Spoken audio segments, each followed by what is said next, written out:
네, 이번 시간에는 6회 36번 보겠습니다. 6회 기출문제 36번. 폐기물 파쇄의 목적으로 옳지 않은 것은 파쇄를 시키면 용적이 감소되고, 그 다음에 입경분포의 균일화, 그 다음에 겉보기 밀도, 다른 말로 겉보기 비중 또는 밀도라고도 한다 그랬죠. 겉보기 밀도는 즉 박스 안에 더 많이 들어가니까 부피당 무게가 증가하겠죠. 그래서 겉보기 비중 증가. 매립지 부등치마 억제 효과도 있고요. 그래서 파쇄의 목적 해설 보세요. 밀도 증가, 겉보기 비중, 즉 다른 말로 겉보기 비중 증가, 그 다음에 3번에 비표 면적 증가, 그 다음에 유가물, 비계는 떼어내고 살코기만 먹는 유가물 분리회수율 증대, 그 다음에 입자 분포의 균일화. 외웠던 거고요. 37.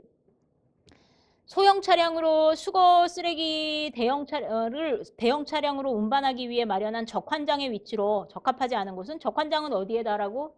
주요 간선도로에 인접한 곳, 수송 측면에서 가장 경제적인 곳, 공중위생 및 환경 피해가 최소인 곳, 가능한 수거 지역에서 멀리 떨어진 곳 아니라 무게중심, 하중 중심에 설치하라 그랬죠. 그래서 적환장은 무게중심 지역에다가 설치한다라는 것. 그래서 해설의 2번, 쓰레기 발생 지역에 무게중심 지역에. 그래서 사람들이 싫어한다 그랬죠. 38. 유동상 소각로에서 유동상식의 매질이 뭐예요? 모래라고 쓰세요. 모래가 갖추어야 될 조건이다. 옳지 않은 것은, 그러면 모래만 상상하면 다 된다고. 모래는 잘 뜨죠. 비중이 작을 것. 싸죠. 가격이 저렴할 것. 공급이 쉬울 것. 그 다음에 활성이 있다 그랬어요? 없다 그랬어요? 불활성이어야 된다 그랬죠? 모래가 활성이 있어서 화학 반응하면 안 된다고. 그래서 불활성일 것. 그리고 제일 잘 나오는 게 융점. 융점이 뭐냐면 녹는 점. 그래서 고온에서 녹는 점을 융점이라고 합니다. 혹시 B점 아세요? B점은 끓는 점이라고 해요. 끓는 점. 같은 말인데 한문으로 하면 융점, B점. 우리말로 하면 녹는 점, 끓는 점. 그래서 모래 이런 애들은 융점이 높아요. 잘 안 녹아요. 플라스틱 이런 애들은 융점이 낮아서 온도가 조금 올라가면 말랑말랑해지죠. 플라스틱은. 그런 애들은 융점이 낮고.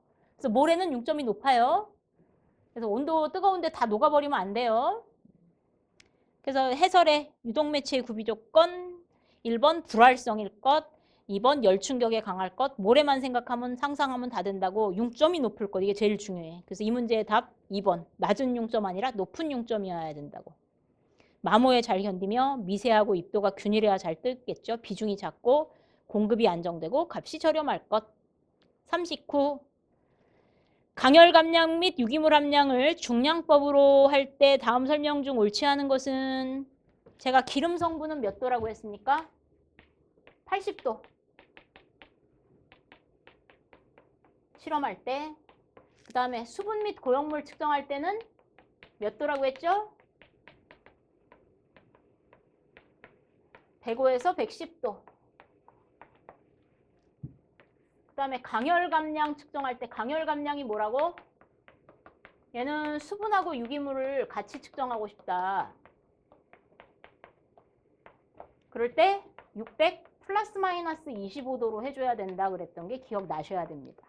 이때 넣어줘야 될 약품을 물어본 거예요. 여기서 틀린 거 찾기로. 그래서 강열 감량 및 유기물 중량법에 대한 설명이다. 옳지 않은 것은 1번 시료를 황산 암모늄 용액에 넣고 가열하여 탄화시킨다 아니라 질산 암모늄. 이거는 시약 이름이니까 그래서 질산 암모늄을 넣으셔야 돼요.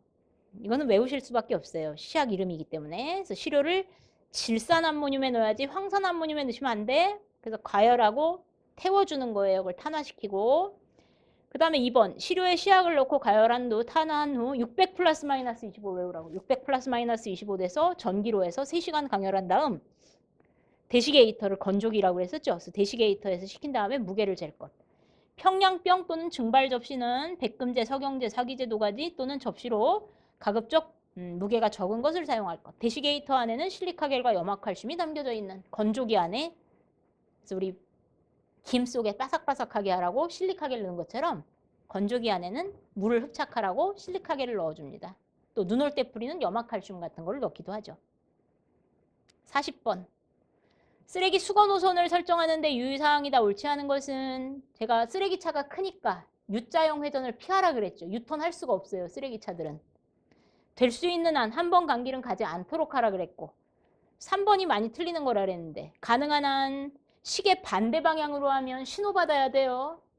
시계 방향으로 해야 신호 없이 그냥 우회전할 수 있습니다. 그래서 시계 반대 방향이 틀렸습니다. 시계 방향 그래야 돼요.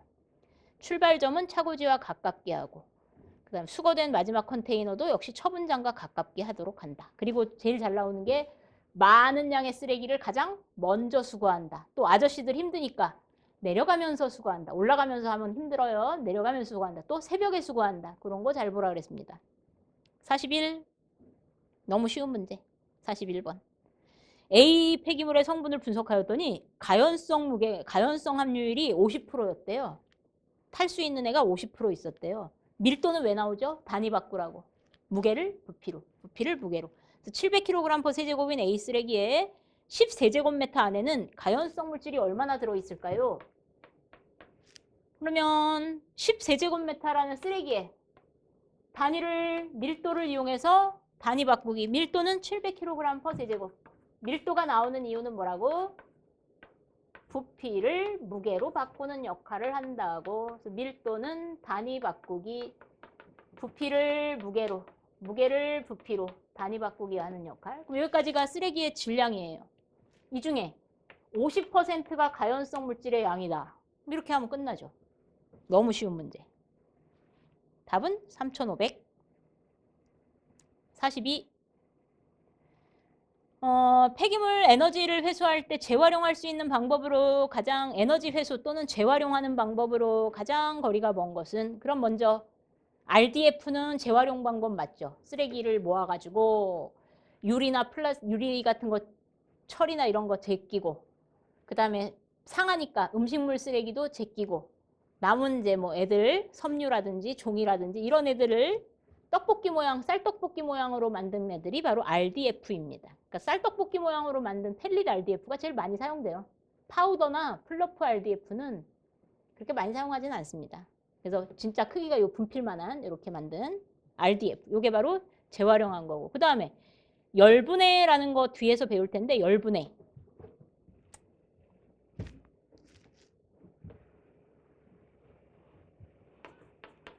소각은 요 나무를 태우는 걸 소각이라고 해요. 소각. 열분해는 이 가마에다가 먼저 나무를 집어넣고 입구를 다 막아요. 그런 다음에 바깥에서 열을 줘요. 그래서 열을 줘서 분해시킨다 그래가지고 열분해. 그런 다음에 이제 일주일 뒤에 빼잖아요. 그러면 열분해를 시키면 여기에서 숯이 나옵니다. 숯. 고체 연료. 그 다음에 기름 나와요. 액체 연료. 그리고 가연성 가스가 나와요. 기체 연료가 얻어지는. 즉 연료 얻기 위한 장치가 열분해입니다. 소각은 태우면 나무를 태우면 그냥 열만 나오는 것 뿐이죠. 그래서 얘는 발열 반응이라면 얘는 열을 줘야 되는 흡열 반응이에요. 숯 만드는 거라고 생각하시면 돼. 열분해가 숯.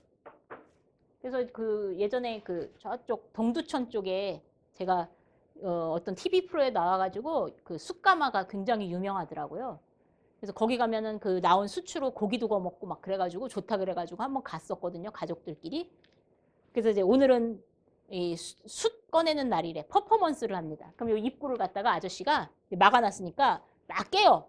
이만한 햄머로 막 깨. 그런 다음에 숯을 끄내. 그 숯을 사람들한테 나눠주면서 이제 거기서 삼겹살도 팔아요. 그래서 삼겹살 거먹게 하고 고구마 거먹게 하고 감자 거먹게 하고 그런 다음에 그 이제 다 꺼낸 다음에 이제 들어가라 그래요. 거기 원적외 선이 나온다고. 제가 한번 들어갔는데 그냥 못 들어가요. 이렇게 가만히를 쓰고 들어가야 돼. 그리고 신발도 그냥 신발들은 다 녹으니까 남학신 신고 들어가라 그래요. 남학신 신고 이렇게 들어가요. 진짜 1초도 못 견디겠더라고. 너무너무 뜨거워가지고 1초가 뭐야 그냥 들어갔다마자 그냥 다 바로 나오는 그런 정도로 굉장히 뜨겁더라고요. 가마가. 그래서 가마에서 넣어가지고 연료 얻는 게 바로 열분해라는 거 알아두시면 돼요. 그래서 고체 연료, 액체 연료, 기체 연료 나오는 것이 열분해입니다. 그 다음에 발효는 뭐죠? 발효 과정에서 메탄가스 생긴다 그랬죠? 그래서 얘는 메탄가스를 얻기 위한. 근데 표준 활성 처리는 에너지 회수하고는 전혀 관계없습니다. 얘는 처리법이에요, 그냥. 처리. 답은 1번. 43. 우리는 처음 하는데 이제 계속 나올 겁니다. 습식산화법의 일종으로 통상 200에서 270도 이 온도는 책마다 조금 틀릴 수 있어요. 그리고 압력도 70 atm, 70기압이라고 하죠. 이것도 책마다 조금 달라질 수가 있습니다. 하여튼 여러분들은 뭐만 외우시면 되냐?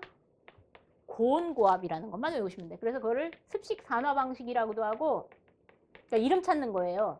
얘를 짐머만 공법이라고도 합니다. 짐머만 공법. 그래서 짐머만 프로세스, 그래서 짐프로라고 줄여서 써요. 짐프로. 골프 하는데 프로 같으네. 김프로, 2프로 그런. 짐프로 줄여서.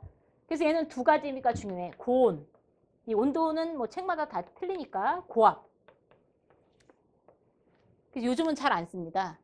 고온, 고압. 그리고 산화니까 산소를 줘야 되기 때문에 돈이 너무 많이 들고 고온 고압을 유지해야 되니까 위험하고 숙련된 기술이 필요하고 일단 질소를 제거하기에는 조금 안 좋은 방법이기도 하고 그러다 보니까 잘 사용 안 합니다, 요즘. 그래서 소형 장치예요, 되게.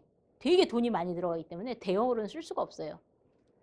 그래서 습식 산화시켜서 처리하는 공법입니다. 그래서 얘는 짐머만 프로세스라고 해서 고온 고압 나오면 무조건 짐머만 공법. 제목 찾는 거, 이따가는 습식 산화 찾는 거 나옵니다. 짐머만 공법이라고도 하는 방법은 답 습식 산화법.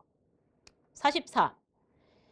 민면을 개방할 수 있는 바지선에서 폐기물을 적재하여 대상 지역에 투과하는 바지선의 동그라미. 그래서 내수배제가 곤란하고 수심이 깊은 지역의 적당한 방법은 얘를 뭐라 그랬지? 바지선? 밑이 뚫린 바지선에서 왔다리 갔다리 하면서 박층 흙뿌림 공법이라고 했습니다. 기억나세요? 박내순 해설에 해안매립 공법 외우는 방법 박내순 박층 흙뿌림 공법. 그래서 바지선 이용해서 흙뿌리는 거. 내수배제 댐 싸가지고 안에 있는 물 빼가지고 그 다음에 순차 투입 호환부터 1, 2, 3, 4, 5로 순차적으로 투입하는 거 저번 시간에 다 했어요. 45. 아래와 같은 차수시설에 대한 설명이다. 옳지 않은 것은 차수시설은 이제 물을 막아주는 시설로 차수는 1번 매립지의 침출수 유출을 방지하기 위해서 하는 거예요. 그래서 여기다가 매립할 때 그냥 매립하는 게 아니라 45번 매립하기 전에 여기다가 이제 차수재료라는 거를 발라줍니다. 차수재료. 그래서 인공 차수재료가 있고 그 다음에 천연 차수재료가 있는데 천연 차수재료의 가장 대표적인 게 점토예요. 점토. 그 다음에 인공 차수재료로 PVC가 가장 저렴해서 많이 쓰이죠. 그래서 PVC 발라주는 거예요. 왜? 침출수가 연마을로 가지 않게 하기 위해서. 그래서 차수재료의 역할은 가장 큰 역할은 침출수가 연마을로 가지 않도록 막아주는 역할을 합니다. 1번 침출수 유출을 방지한다. 2번 또 지하수가 매립지 내부로 들어오는 것을 방지한다. 3번 매립지 내에서 물의 이동은 헨리의 법칙으로 나타낸다 아니라 수질에서 배우셨을 거예요. 물의 이동은 해설에 달시 법칙. 달시 법칙으로 나타냅니다. 헨리 법칙은 뭐죠? 대기 시간에 배웠는데 기억나시는 분? 헨리 법칙 기억나시는 분? 사이다 또는 콜라 안에 CO2를 녹일 때, 즉 물에 안 녹는 기체를 녹일 때 억지로 녹이는 것으로 압력을 줘서 억지로 녹여가지고 뚜껑을 꼭만 나가 놓죠. 근데 뚜껑 따면 다시 날아가요. 왜? 물에 안 녹는 애들을 억지로 녹였으니까. 그래서 물에 안 녹는 애들이 바로 공기라 그랬죠. 질소, 산소, CO2 녹일 때 쓰는 것이 헨리의 법칙. 그래서 헨리의 법칙은 압력을 주면 잘 녹는다. 여기에 헨리 상수 딱 집어넣어서 그래서 안 녹는 기체 녹일 때 쓰는 법칙이다라고 외우시면 돼. 지하수 물의 흐름하고는 관계없어요. 물의 흐름은 달시의 법칙. 틀린 거 3번. 4번. 투수 방지를 위해 불투수성 차수막 또는 점토를 사용한다. 지금 얘기했죠. 천연 재료로는 점토. 46. 다음 그림은 폐기물을 매립한 후 발생하는 생성가스의 농도 변화를 단계적으로 나타낸 것이다. 유기물 효소에 의해 발효되는 혐기성 비메탄 단계는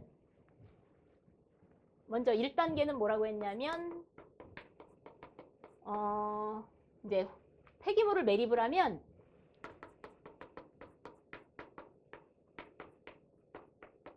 먼저 호기성 분해가 일어납니다. 왜냐하면 매립할 때 공기가 같이 들어가기 때문에 호기성 분해가 일어나요. 이걸 1단계라고 해요. 그러면 이제 매립했을 때 79%의 질소와 21%의 산소가 들어있는 그런 애들을, 그럼 호기성은 공기를 좋아하는 애들이니까 매립할 때 공기가 같이 들어가니까 이 공기 먹어야 되겠다 하면서 막 분해하죠, 호기성. 그러다 이제 공기가 더 이상 없어. 얘네들 다 써먹었으니까. 그러면 이제 현기성으로 바뀌어요. 그래서 2단계는 현기성 전환 단계로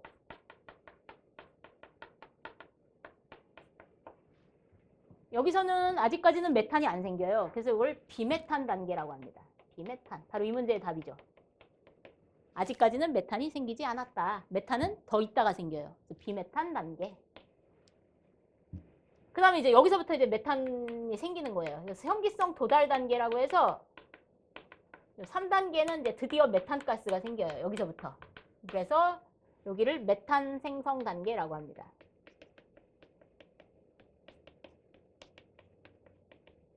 그래서 메탄이 막 증가해요. 그러다가 이제 더 이상 증가하지 않고 일정한, 그것을 이제 4단계라고 해서 정상 상태라고 하죠. 정상에 도달했네, 더 이상 농도 변화가 없네, 그것을 정상 상태라고 해서 이제 메탄 가스가 한 70%, 약 70%, 그래서 65에서 한 70% 정도, 얘가 한 35% 정도 이런 식으로 비율을 차지하면서, 일정한 비율을 차지하면서 이제 있게 되죠. 그래서 여기서 메탄을 모아가지고 CNG 버스에다가 넣어준다. 그래서 이런 단계를 거쳐서 합니다. 그러면 그 밑에 그래프를 보면, 그러면 그래프 볼게요. 이게 이제 1단계, 그 다음에 2단계, 그리고 3단계, 그리고 4단계를 그래프로 그리면, 그러면 얘는 이제 공기를 그려야죠. 질소가 많아요? 산소가 많아요? 질소가 많아요. 1단계는 질소와 산소. 얘는 79%, 얘는 21%. 호기성 미생물들이 얘네들을 없애주는 단계가 바로 1단계입니다. 그래서 공기가 없어지는 거예요. 공기는 매립할 때 같이 묻혀졌다고. 그 다음에 2단계는 이제 그 현기성으로 전환되면 가수분해라 그랬죠. 가수분해가 뭐예요? 응? 가수가 뭐라 그랬어? 물을 가해서 분해하는 단계. 가수분해. 이 수가 물 숫자라고. H2O, 물. 그러면 여기서 현기성 미생물들이 산소를 써먹어요. 그러면 수소 혼자 남잖아. 그래서 여기서부터는 이제 수소가 나옵니다. 그리고 CO2도 나와요. CO2.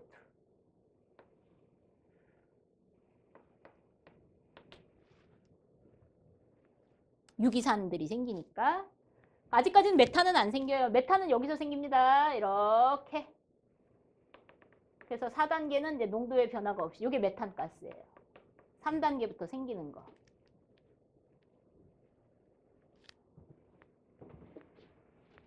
되셨죠?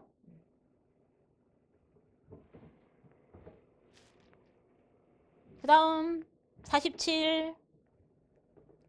매립지 폐기물에 포함된 수분 매립지에 유입되는 빗물의 발생을, 그리고 침출수를 억제하기 위해, 유출 방지를 위해서, 또 지하수 유입 방지하기 위해서 뭐 한다고? 차수 설비, 물과 관련된 설비, 차수 설비 앞에서 했었죠. 48. 폐기물의 무게가 250g인데 건조 후 폐기물이 200g이래요. 그럼 50g이 바로 물이죠. 그럼 물이 몇 프로 들어있었네요? 폐기물 안에는 수분이 얼마 있냐, 즉 수분 퍼센트를 물어봤으니까 처음에는 250이었다가 건조를 했어. 그러면 수분이 50이 날아가가지고, 즉 수분이 50이라는 얘기죠. 200이 됐대. 그러면 수분 퍼센트를 구하시오. 그럼 전체가 누구예요?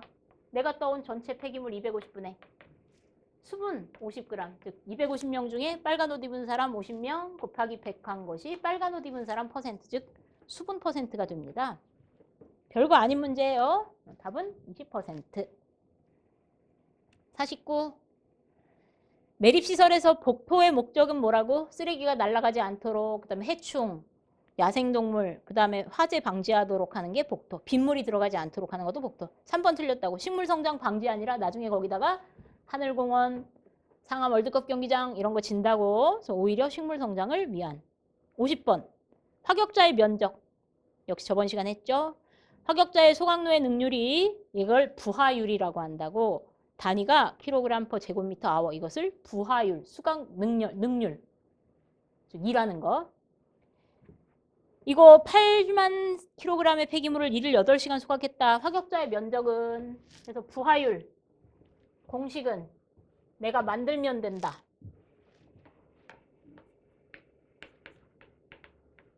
여기서는 소각 능률, 그래서 킬로그램 퍼 제곱미터 아워 이렇게 쓴 다음에 요 제곱미터가 뭐라고? 면적당, 그 시설의 면적당.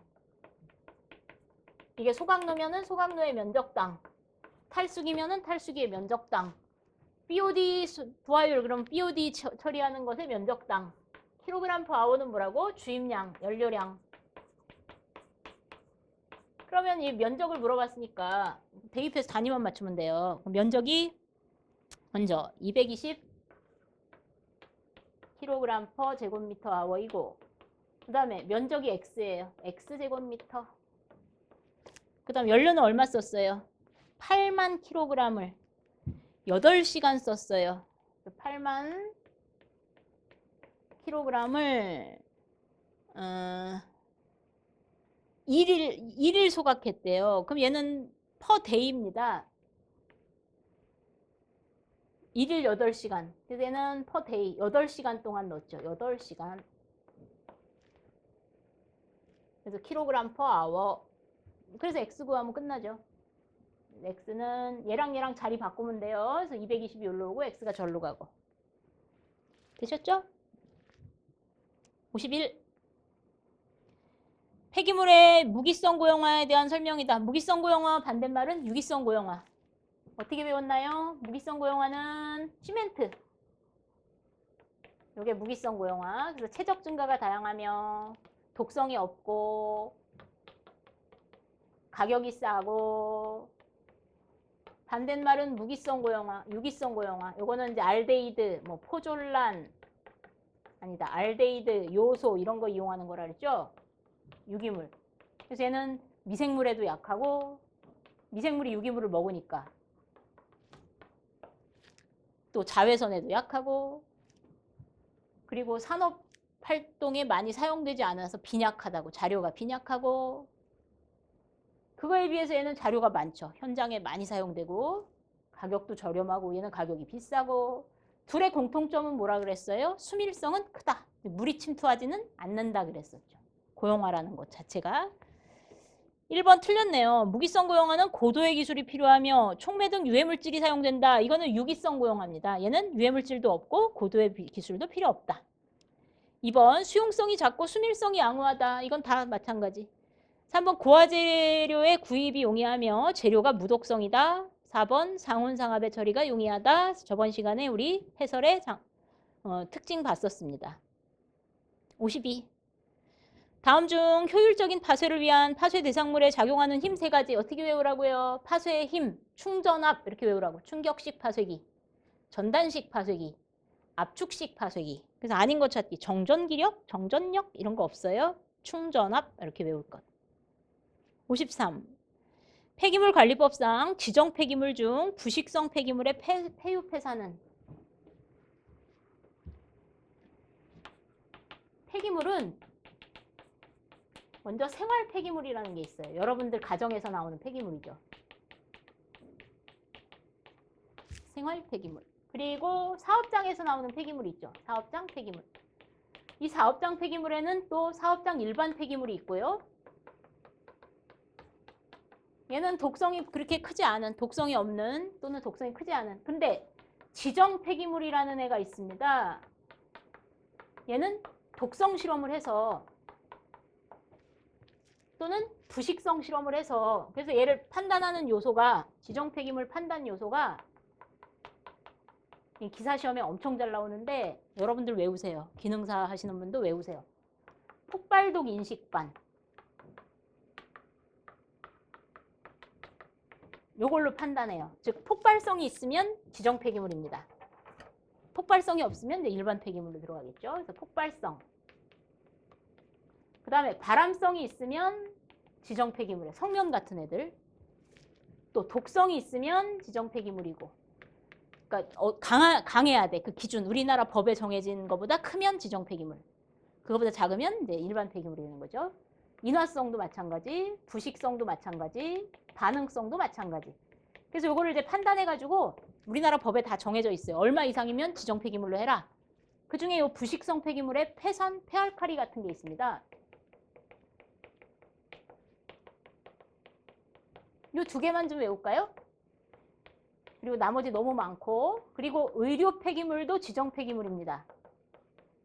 병원에서 나오는 폐기물들 있죠? 거즈 뭐 이러는 것들. 그래서 pH를 기준으로 해서 pH 2 이하면 폐산 이로 지정 폐기물이에요.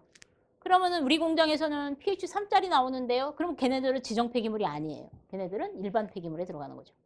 이렇게 법적으로 정해주는 부식성 있는 폐기물들이 이렇게 법적으로 정해놨다고.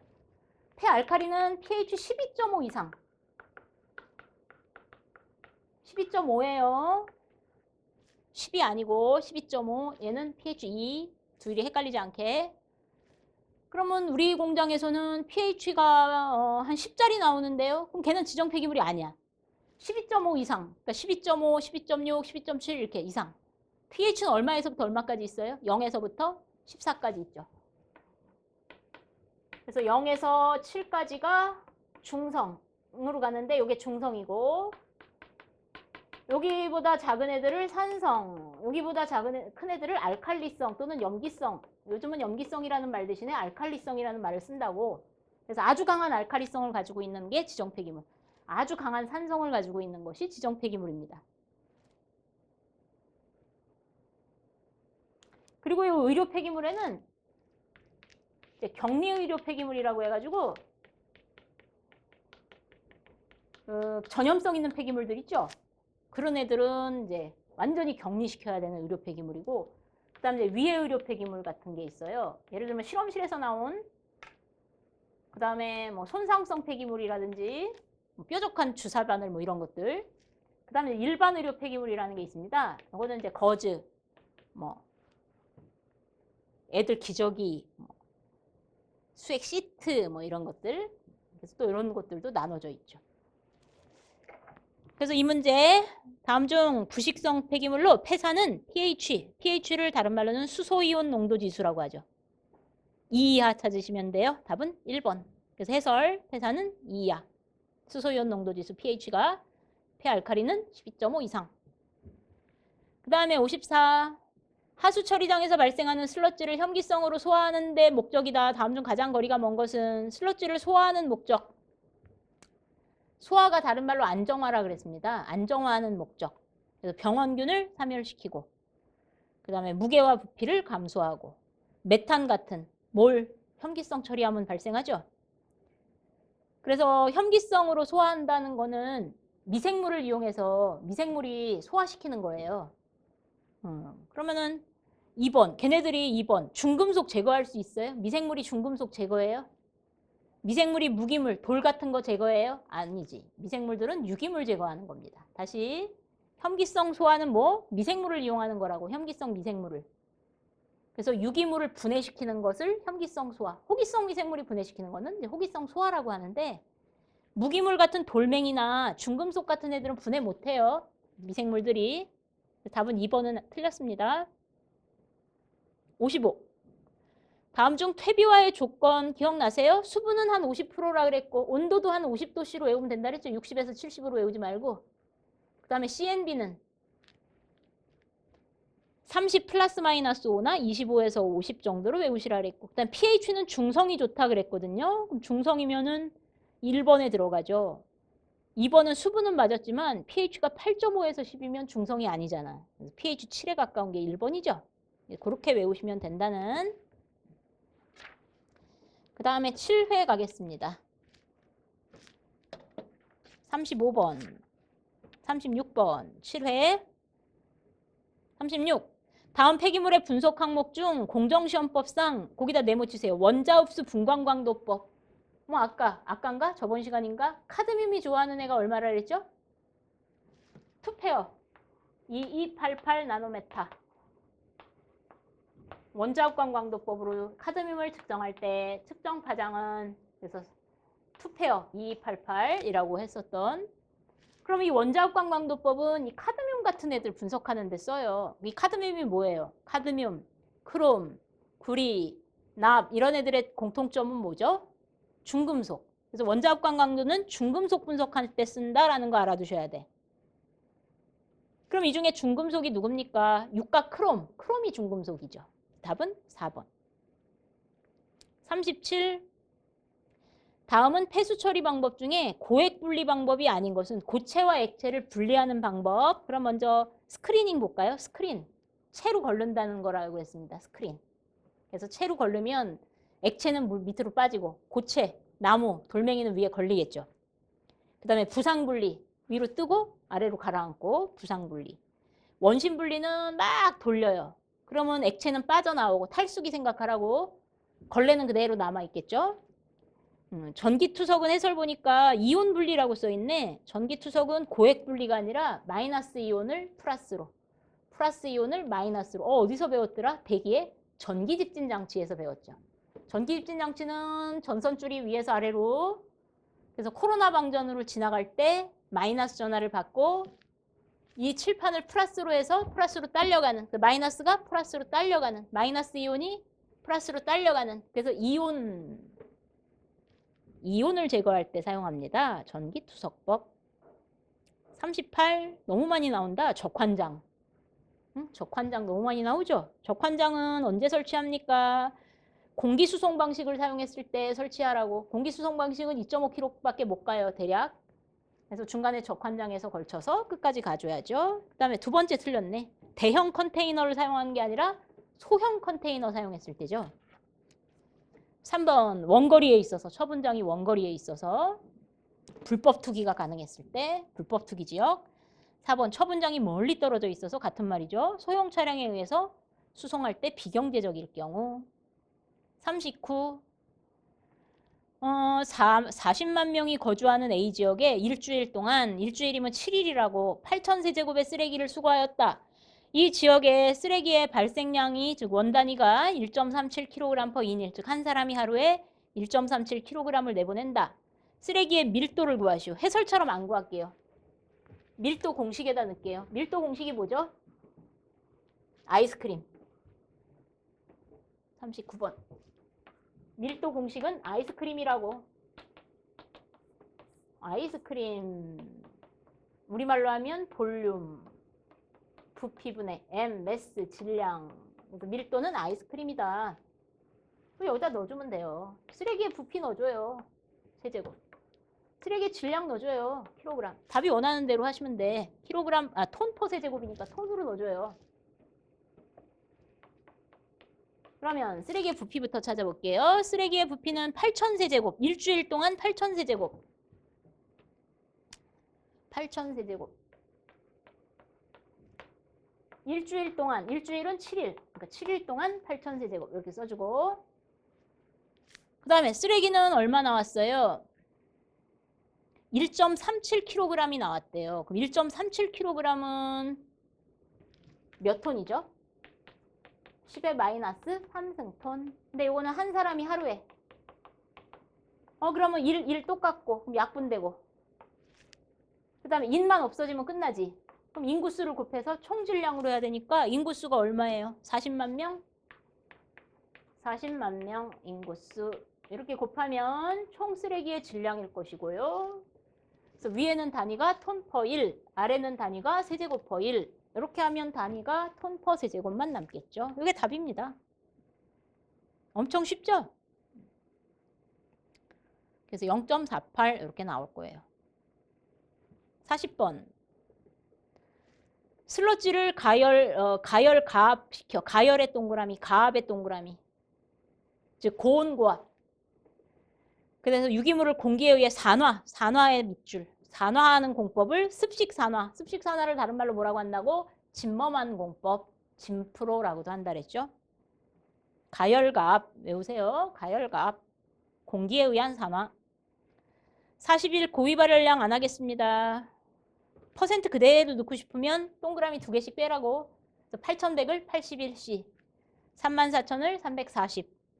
2,500을 25. 이렇게 하면 퍼센트 그대로 넣는 공식이 된다 그랬고요. 42. 슬러지 안정화에 대한 방법이라고 볼 수 없는 것은, 안정화가 뭐라 그랬어요? 소화라 그랬지. 소화. 그래서 혐기성, 소화. 호기성 소화. 퇴비화가 뭐예요? 호기성 소화의 일종입니다. 살수여상은 뭐예요? 이거는 해설해 보니까 폐수 처리 방법이라고 써 있죠. 수질에서 배웠을 거예요. 그래서 동글동글한 애에다가 미생물을 입혀가지고 위에서 물을 뿌려가지고 그 미생물들이 떨어지는 물 속에 들어있는 유기물들을 없애는 생물학적 분해 방법. 이거는 폐수 처리 공법입니다. 슬러지 처리 공법 안정화가 아니고. 다시 안정화는 다른 말로 소화. 그래서 농안개탈 이렇게 외워도 되고 농소개탈 이렇게 외워도 된다 그랬죠. 그래서 현기성 소화, 호기성 소화, 그리고 퇴비화는 호기성 소화에 해당합니다. 43. 영어로 써있네. 옵티컬 세퍼레이터 또는 옵티컬 솔팅이라고 해서 솔터해서 광학 분류기라고 해가지고 선별기예요. 선별기. 그러면 광학, 생유리와 보통유리를 분류할 때 즉 생유리는 불투명하죠. 보통유리는 투명하죠. 그래서 투명, 불투명을 분류할 때 빛을 이용하면 됩니다. 그럼 생유리는 빛이 다 통과를 못해요. 보통유리는 깨끗하니까 100% 통과하죠. 그래서 얘 생유리 이쪽으로. 얘 100% 통과했네 이쪽으로. 이렇게 해서 분류하는 것을 광학 선별기라 그래요. 그래서 여러분들 선별기의 종류에 우리는 벌써 3개를 배웠습니다. 선별기에는 공기 선별 있었죠. 얘는 무겁냐 가볍냐. 또 철 분리하는 게 뭐라고? 자석 또는 자력 선별 배웠죠. 이렇게 해서 이제 2가지 배웠어요. 자석, 자력. 그리고 하나씩 늘어갈 거예요. 계속. 다 배우기는 너무 많아, 종류가. 하나하나씩 늘어갈게요. 그 다음에 오늘 지금 배운 이제 광학 선별 배웠습니다. 광학 선별은 생유리, 보통유리 또는 투명, 불투명. 이렇게 외워주시면 돼. 얘는 철 나오면 무조건.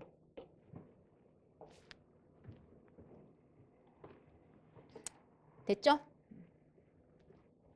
그 다음 44. 유기성 폐기물 매립장에서 가장 많이 발생되는 가스는 그럼 혐기성 매립장이니까 정상 상태고 메탄가스죠. 메탄가스가 65%, CO2 가스가 한 35% 정도. 45. 모래 나왔다. 모래. 하부로부터 가스를 주입하여 모래를 부상시켜. 모래 나오면 보지도 말고 유동층식 소각로. 답은 3번. 46. 이번에는 열발생률. 가로가 1.2, 세로가 2, 높이가 12m인 연소실에서 저위발열량이 12,000kcal/kg인 중류를 1시간에 10kg 연소시켰다. 저번 시간에 배운 열발생률을 구하시오. 열발생률은 내가 공식을 만들라고. 그래서 1, 2, 3, 4에 보니까 이렇게 써 있어요. kcal/세제곱미터 hour예요, day예요. hour. 이때 요 세제곱이 세제곱이 뭐라고요? 소각로의 최적당. kcal/h는 발열량, 즉 kcal/kg 곱하기 연료 kg/h. 이렇게 해서 총 발열량. 그러면 우리가 열발생률 구하시오 그랬으니까 최적이 나왔겠네. 구해야 된다. 가로 곱하기 세로 곱하기 높이로 1.2m, 2m, 12m. 그럼 3개 곱하면 가로 곱하기 세로 곱하기 높이 하면 소각로의 최적 또는 연소실의 최적이 되겠죠. 그 다음에 발열량 나왔을 거예요. 12,000kcal/kg. 그 다음에 연료량 나왔을 거예요. 1시간에 10kg, 10kg/h. 이렇게 해서 단위만 kcal/h로 바꿔주면 되죠. 별거 아닌 아주 쉬운 문제.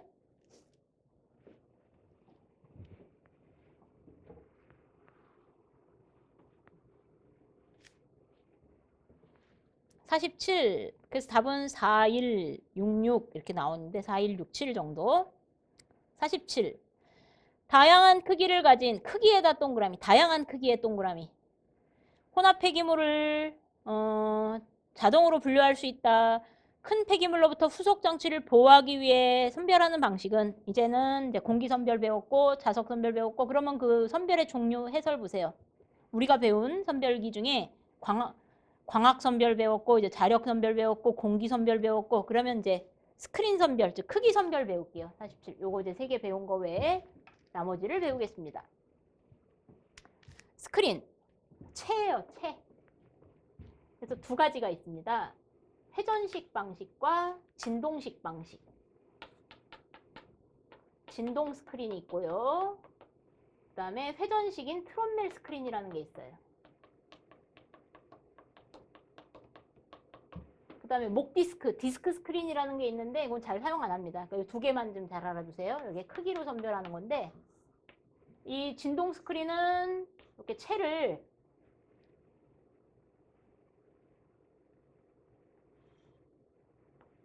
이렇게 끼우려서 설치를 해요. 이렇게 채를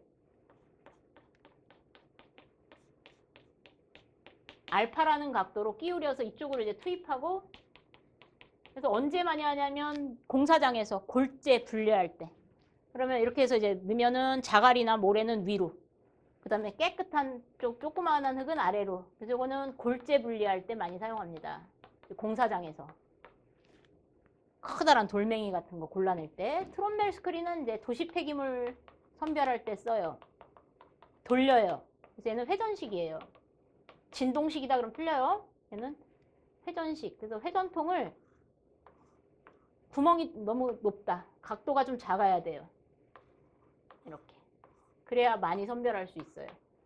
그래서 여기 구멍이 뚫려 있습니다. 그래서 이 안으로 투입한 다음에 돌려.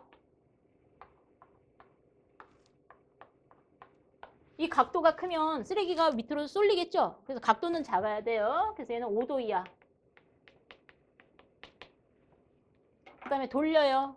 너무 세게 돌리면 이제 원심력에 의해서 벽에 딱 붙거든? 그러면 이제 종이 같은 게 막힘 현상 때문에 안 되니까 적당한 속도로 돌려주세요. 그럼 이 구멍을 통해서 나오고 안에는 큰 게 걸리고 이런 식으로 하는 게 이제 트롯멜 스크린. 그래서 이 둘은 뭐? 크기 선별이다. 그리고 트롯멜은 진동식이 아니라 회전식이다. 진동식은 이렇게 하는 거고 회전식은 돌리는 거. 그래서 크기 선별법. 디스크 스크린은 이렇게 목 디스크처럼 생겨가지고 여기는 동그라미가 크고 여기는 동그라미가 작아서 크기별로 역시 분류하는 걸 디스크 스크린이라고 하는데 이거는 모르셔도 돼. 하여튼 스크린은 크기 분류. 그래서 47번의 답. 이번에는 밀도차 선별 볼게요. 밀도차 선별에는 공기 선별. 밀도차가 뭐예요? 거기다 써요. 무겁냐 가볍냐라고. 무겁냐 가볍냐 이렇게 써놓으세요. 밀도차 선별은 무겁냐 가볍냐. 그래서 공기를 띄워서 공기보다 가벼운 거는 위로 뜨고 종이. 공기보다 무거운 돌멩이는 아래로 가라앉고. 그 다음에 관성 선별은 던지는 거예요. 그러면 이제 스티로폼 같이 가벼운 애들은 앞에. 돌멩이처럼 무거운 애들은 뒤쪽에. 던지는 게 관성 선별법. 거기에 스토너라고 써 있는 영어 있죠? 영어. 스토너. 스토너는 애들이 오줌 싸면 옛날 드라마나 뭐 이런 거 보면 오줌 싸면 애들한테 머리에다가 씌워가지고 소금어 들어갔던 그 키라고 아세요? 키? 가수의 키도 있던데. 샤이니 키. 그 키 아니고 그 머리에 이렇게 씌워가지고 소금어 들어가는 그 쌀 골라낼 때 옛날 사람들이 그래서 그 그림을 잘 못 그려가지고 이렇게 생겨가지고 막 이렇게 치면 돌멩이들은 위로 올라옵니다. 그리고 쌀은 밑으로 내려가요. 키 밑으로. 여기 돌멩이. 이런 식으로 치면 그 다음에 이제 쌀겨 같은 거는 후 불고 쌀껍질은 이제 후후 불어서 없애요. 그래서 무겁냐 가볍냐 돌멩이는 위로. 그래서 스토너라고 해요. 스토너. 그래서 이렇게 약간 경사진 판에다가 이렇게 좌우 진동을 주고 여기다가 투입을 하면 무거운 애들은 위로, 가벼운 애들은 아래로 이렇게 분류하는 게 스토너예요. 그래서 농사 지을 때 사용했던 키라고 써주세요. 농사 지을 때 사용했던 키. 애들 오줌 싸면은 뒤집어 쓰고 가가지고 소금어 들어가겠던. 역시 무겁냐 가볍냐. 이번에는 기타 선별법, 광학 선별 배웠죠? 생유리, 고통유리. 자력 선별 배웠죠? 철. 그 다음에 이제 와전류 선별하고 세케토 선별만 좀 보면 되겠네. 세케토라고 써 있습니다. 영어, 세케토. 위에는 스토너. 기타 건식 선별의 세케토. 세케토는 이렇게 생겼습니다. 세케토. 무식하게 한글로 쓰네. 여러분들 잘 보라고. 세케토. 우리 영어 시간도 아니니까 그냥 한글로 써요. 세케토는 이제 W처럼 생겼어요. W. 이쪽으로는 이제 컨베이어 벨트로 집어넣습니다. 쭉 폐기물을 컨베이어 벨트에 집어넣어서 여기는 여기까지 집어넣어서 여기 충돌판이 있어요. 그래서 여기다 탕 튕겨요. 그러면 돌멩이는 일로. 그 다음에 말랑말랑한 애들은 일로. 그러니까 유기물은 일로. 이게 세케토입니다. 그래서 돌멩이는 딱딱한 거. 유기물은 말랑말랑한 거. 그래서 딱딱한 거랑 말랑말랑한 거니까 무게차가 아니라 이거는 기타 선별법에 써있죠. 말랑말랑한 거랑 딱딱한 거는 충돌판에 튕겨서 앞으로.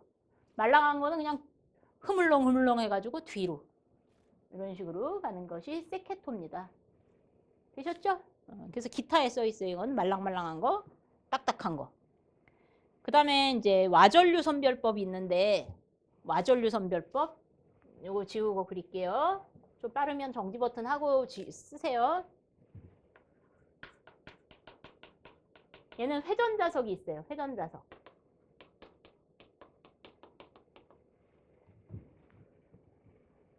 이쪽으로 이제 폐기물을 쭉 집어넣습니다. 그러면 철은 이리로 회전자석에 여기까지 가서 붙어 있겠죠. 그 다음에 유리나 돌멩이는 그냥 밑으로 떨어지겠죠.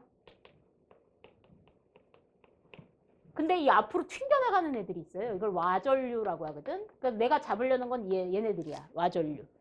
구리, 화학기호, CU, 알루미늄, 화학기호, AL, 아연, 화학기호, ZN, 니켈, 화학기호, NI, 뭐 이런 애들. 그럼 얘네들은 금속이잖아요. 철도 금속이잖아요. 그러면 차이점이 뭐예요? 철과 얘네들의 공통점이 있고 차이점이 있을 텐데 차이점. 쟤는 자석의 성질을 가지고 있고 즉 자력이 있고 얘는 자력이 없는 애들입니다. 그래서 비자성이어야 돼. 자석이 성질이 있으면 철처럼 절로 딸려가니까. 또 전선줄로 쓸 수 있어요, 없어요? 전기를 통해요, 안 통해요? 전기를 잘 통하니까 전선줄로 쓸 수 있죠? 그래서 전기 전도성이 높은 애들입니다.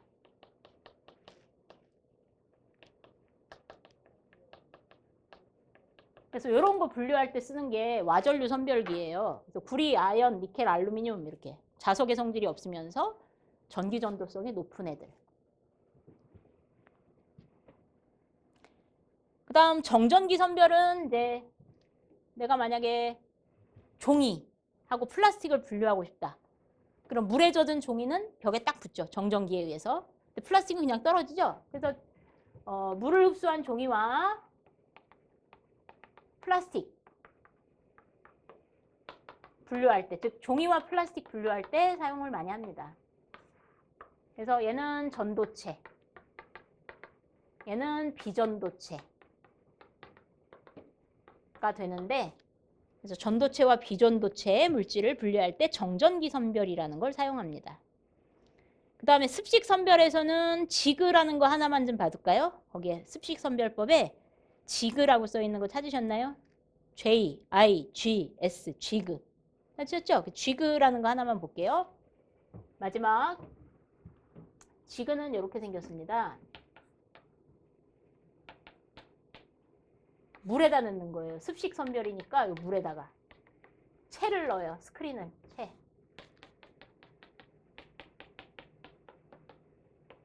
그러면 여기는 물보다 가벼운 애들이 걸리겠죠. 스티로폼 같은 거.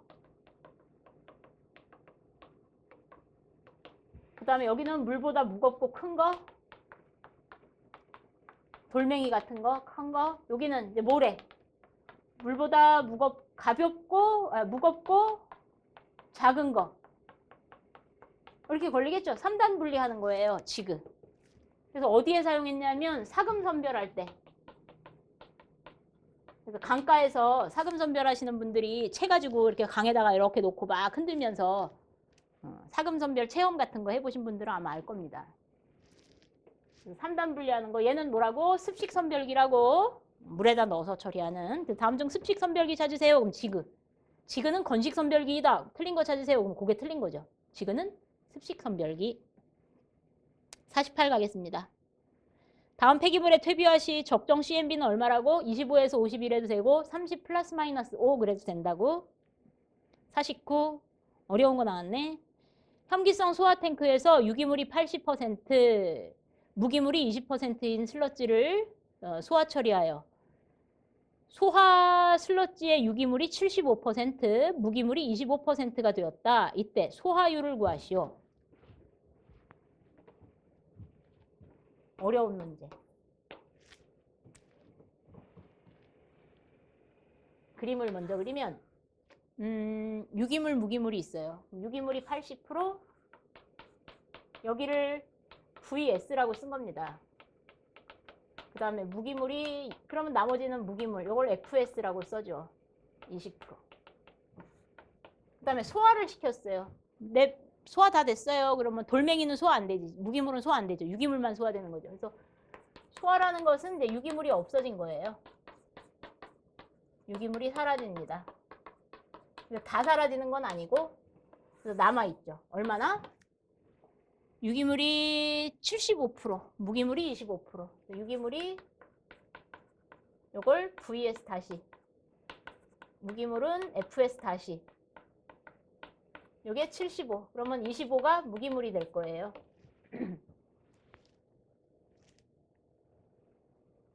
그러면 소화율이 뭐냐? 그래서 제가 대기 시간에 했어요. 감소율, 제거율, 효율, 그리고 소화율 모두 없어진 거를 의미한다고. 기억나세요? 10명이 대기 꼭 보시고 오라고. 방 안에 들어가서 다 잡혀먹고 9명이 잡혀먹고 1명이 나왔어요. 그럼 감소는 90%. 그 90% 감소한 거를 구하는 거죠. 그럼 공식은 어떻게 돼? 1 마이너스 처음분의 나중 하면 된다고. 처음에 10명, 나중에 1명 곱하기 100, 90%. 기억나시죠? 소화율도 마찬가지예요. 1 마이너스 처음분의 나중. 근데 뭐가 감소하는 거예요? 돌멩이 감소해요? 무기물 감소해요? 아니지. 유기물이 감소하는 거예요. 처음 유기물분의 나중 유기물 해준 겁니다. 즉 무기물은 관계없어요. 소화율은. 돌멩이는 관계없어. 돌멩이는 소화가 안 되니까. 무기물은 관계가 없고 유기물만 소화되는 거니까. 그러면 여기를 이제 100으로 가정하세요.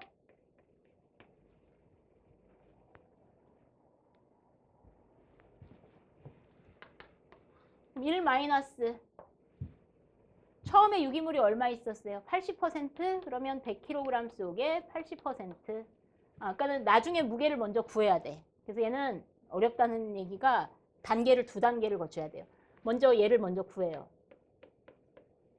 그래서 이 중에 75%가 유기물이다 이렇게 해야 되니까. 그래서 먼저 첫 번째 소화율 공식에다 넣기 전에 첫 번째 그러면 무기물 돌멩이의 양은 같겠죠. 그래서 처음에 무기물과 나중에 무기물의 양은 처음에 돌멩이와 나중에 돌멩이는 무게가 같아야 된다. 돌멩이가 사라지는 건 아니니까. 그러면 100kg에 20%. 나중에 몇 kg인지는 모르지만 25%. 해설은 이거하고 틀리게 풀었으니까 먼저 이렇게 공식이 나왔다는 걸 알려주기 위해서 하는 겁니다. 그러면 100 곱하기 0.2 나누기 0.25 그러면 80kg이 될 거예요. 그래서 여기다가 80kg이라고 써주세요. 그 다음에 이제 소화율 공식에 넣으면 끝. 두 번째 소화율이란 1 마이너스 처음 유기물분의 나중 유기물로 곱하기 100만 나중에 해주면 퍼센트. 그러면 처음에 유기물이 얼마? 100kg 속에 80%. 100kg 속에 80%. 그 다음에 나중에 유기물은 80kg 속에 75%. 80kg 속에 75% 이렇게 해줘야 이 문제의 답이 된다.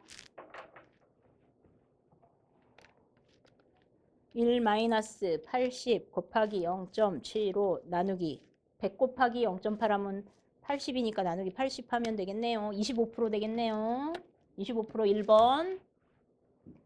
그러다 보니까 얘가 너무 복잡해서 거기에 공식을 만든 거예요. 그래서 여러분들 수질에서는 이 공식으로 배웠었을 겁니다. 그래서 공식 이용하고 싶어요. 그러면 이제 공식이 편하면 공식 이용해 주세요. 그러면은 공식이 이렇게 써 있네. VS, FS. VS, FS. 수질은 이렇게 배웠으니까 VS 다시 FS 다시. 이게 소화율이다. 나는 공식이 편할 것 같아요. 그럼 공식 외워주세요. 그럼 VS가 80, FS는 20. V 다시 F 다시. 그러면 75, 25. 여기는 한 번 더. 80, 20 한 번 더. 이게 훨씬 편해요? 그럼 이렇게 하세요. 이게 편해요? 이렇게 하세요. 여러분들 선택입니다. 되셨나요? 50번. 처음 하는 거네요. 건조된 고용물의 비중이 1.42이고 건조 이전에 드라이 솔리드의 함량이 38%. 건조 중량은 400kg. 이때 슬러지 케이크의 비중을 구하시오.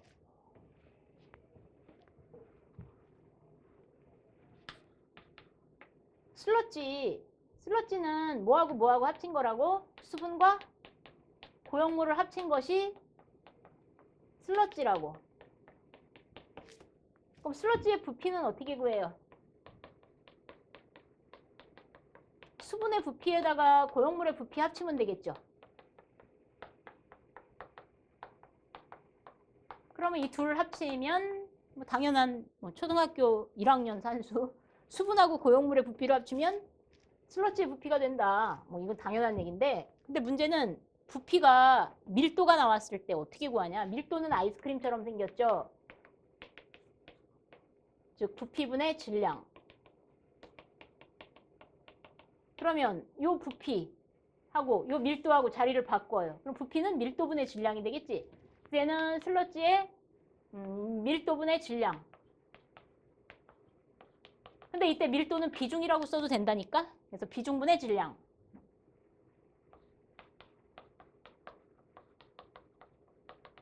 수분의 비중분의 질량. 고용물의 비중분의 질량. 이렇게 쓰면 되잖아요. 되셨어요? 그러면 슬러지의 비중을 원해요. 비중을 기호로는 로우라고 합니다. 이거 로우라고 읽는 거예요. 로우. 그 다음에 질량을 1kg이라고 해요. 왜 1kg으로 해요? 50kg으로 해요? 50 해도 돼. 100으로 해요. 100으로 해도 돼. 여러분들 편한 걸로 하면 되는데 일이 제일 편해. 그 다음에 이제 수분의 비중을 로우 1, 얘 질량을 W1. 그 다음에 고용물의 비중을 로우 2, 얘 질량을 W2. 만약에 3성분 분석했다 그러면 로우 3, W3 이렇게 되는 겁니다. 4성분 분석했다 그러면 로우 4, W4 이렇게 되는 거예요. 근데 우리는 2성분 분석이 많이 쓰이니까. 그럼 왜 1로 하면 편하냐? 그러면 W1하고 W2하고 합치면 1이 되는 거예요. 100으로 하면 나는 100으로 할래요. 그러면 W1, W2를 합치면 100이 되는 거예요. 즉 퍼센트 그대로 넣는 거예요. 편한 대로 하면 되는데 일이 편해요. 그래서 이 로우로 묶어주는 거예요. 얘랑 자리 바꾸기. 이 둘을 자리 바꿔줘요. 그러면 로우는 이렇게 돼. 1 나누기 로우 1, W1, 로우 2, W2. 여기다 대입하면 이 문제는 끝납니다. 슬러지의 비중을 구하세요. 그럼 먼저 물의 비중부터 넣어볼까요? 물은 자기가 알고 있어야 돼. 물의 비중은 1이라는 거 알고 있어야 됩니다. 응? 물의 비중은 1. 그러면 물의 무게 얼마예요?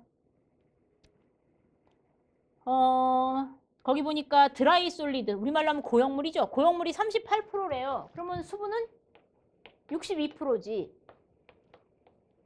고용물이 38%니까 이 둘을 합치면 1이 돼야 된다니까. 그 다음에 로우2, 고용물의 비중이 얼마래요? 1.42래. 1.42. 그래서 고용물은 비중이 1.42, 38%. 수분의 비중은 우리가 알고 있어야 돼. 1. 그리고 얘가 38%가 얘는 62%. 그래서 이 둘을 합치면 1. 나는 100으로 할래요. 그럼 퍼센트 그대로 넣으세요. 여기 62, 여기 38. 뭐가 편하겠어요? 저는 항상 1로 했기 때문에 1이 편하네. 0.62, 0.38 이게 좀 편해요. 그래서 답은 1.13 나옵니다. 가로 한 번만 치시면 돼. 그래서 계산기로 1 나누기 가로 한 번 치세요. 0.62 나누기 1을 할 필요 없으니까 더하기 0.38 나누기 1.42 가로 한번 닫고 해서 는 쳐주면 1.13 이렇게 나옵니다. 51. 매립지에서 발생하는 악취를 유발시키는 물질은 그러면은 매립지에서 제일 많이 발생하는 게 뭐죠? 메탄가스하고 CO2 가스. 근데 얘네들은 냄새가 없습니다. 도시가스. 메탄 쓰거든? 도시가스. 여러분들 사용하는 가스레인지의 가스가 도시가스예요. 근데 냄새 있던데? 메탄? 아니에요. 메탄 냄새가 없는데 만약에 냄새가 안 나면은 잘못해서 폭파 사고가 일어나겠죠. 그래서 냄새를 나게 하는 일부러 악취 유발 물질을 집어넣습니다. 그래서 집에 갔는데 야 가스 샌다 빨리 잠궈 이렇게 잠글 수 있도록. 그게 바로 황화수소. 그래서 이 황화수소는 쓰레기 매립장에서 나는 가장 대표적인 악취 물질로 여러분들이 쓰레기 쌓아놓고 오래 있으면 나는 그 썩는 냄새가 바로 황화수 냄새입니다. 매립장에서 썩는 냄새. 그 다음에 하수 처리장 썩는 냄새. 이게 다 황화수. 그 다음에 이제 암모니아도 발생하겠죠. 얘가 가장 대표적인 악취 유발 물질. 암모니아는 찌린내. 그래서 이 두 개가 매립장에서 많이 나오는 악취 유발 물질입니다. 여기서 답은 암모니아 있네요. 52. 폐기물 파쇄 작업 시 발생하는 문제점이 뭐예요? 쿵, 소음, 진동, 분진 폭발, 먼지, 폐수 발생은 아니고. 그래서 님비 신드롬도 얘기했고. 53. 통상적으로 소각로 설계의 기준이 되는 진발열량이 뭐죠? 저위 발열량. 그래서 소각로 설계의 기준은 진짜 발열량, 다른 말로 저위 발열량. 54. 혐기성 소화에서 쓰레기를 처분하려고 할 때 연료로 쓸 수 있는 가스를 많이 얻으려면 어떤 성분이 많아야 됩니까? 탄소, 수소가 많아야 돼요. 다연성 성분인, 즉 CH4 같이 메탄가스, 뭐 C2H2O, 에탄 이렇게 탄소, 수소가 많아야 좋은 연료입니다. 그래서 답은 탄소, 수소는 없으니까 탄소가 답이겠죠. 55. 물의 증발 담열은 얼마입니까? 증발 담열이 뭐죠? 우리 발열량 할 때 물이 수증기가 될 때 필요한 열량 얼마? 600kcal. 그래서 600에 9H 플러스 W를 해줬다고 대기시간에 배운. 그래서 이게 물의 증발 담열 1kg당 잠열. 다 아시는 얘기죠? 그래서 여기까지 풀었습니다. 다음 시간에는 이제 8회부터 풀어드리겠습니다. 수고하셨습니다.